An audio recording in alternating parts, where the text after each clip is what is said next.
কিয়ামতের যে ভয়ঙ্কর মুহূর্ত বা বিভীষিকাময় মুহূর্ত, এটার ভয়ঙ্করের মাত্রাটা কীরকম এটা আপনি পৃথিবীর কোনো শব্দ বা বাক্য দিয়ে প্রকাশ করতে পারবেন না।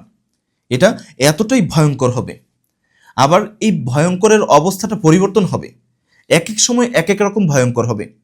ঠিক ওই রকমই একটা ভয়ঙ্করের অবস্থা এখানে বর্ণনা করা হচ্ছে যে ওয়ামতাজুল ইয়াউমা আইয়ুহাল মুজরিমুন, যে যখন আল্লাহ তাআলা গুনাহগার এবং মুমিন দুইজনকে আলাদা করবেন। মুজরিম অপরাধীদেরকে ডেকে বলবেন, হে অপরাধীরা, তোমরা আজকে মুমিনদের থেকে আলাদা হও। দুনিয়াতে যেভাবে একসাথে থেকেছো ওই রকমটা আর হবে না। যারা আল্লাহ তার রসুলের পদাঙ্ক অনুসরণ করেছো তোমরা জান্নাতে যাও, আর যারা শয়তানের পদাঙ্ক অনুসরণ করেছো তোমরা জাহান্নামের দিকে যাও। এই যে ওই মুহূর্তটা হবে সব থেকে বড় কঠিন মুহূর্ত। কারণ তখন গুনাহগারেরা আলাদা হতে চাইবে না।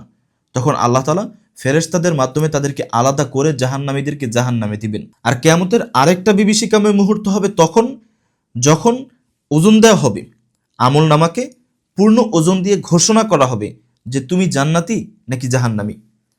তখন তার অবস্থাটা হবে খুব ভয়ঙ্কর, তখনকার মুহূর্তটা হবে খুব ভয়ঙ্কর।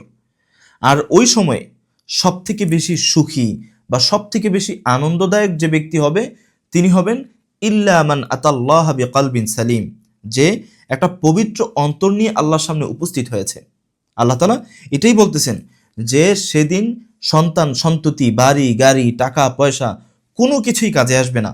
ইল্লা মান আতাল্লাহ বিকলবিন সালিম, শুধুমাত্র একটা পবিত্র অন্তর সেদিন তাকে জান্নাতীদের কাতারে শামিল করবে। আর সেদিন সে হবে সব থেকে বড় সুখী এবং সফল মানুষ।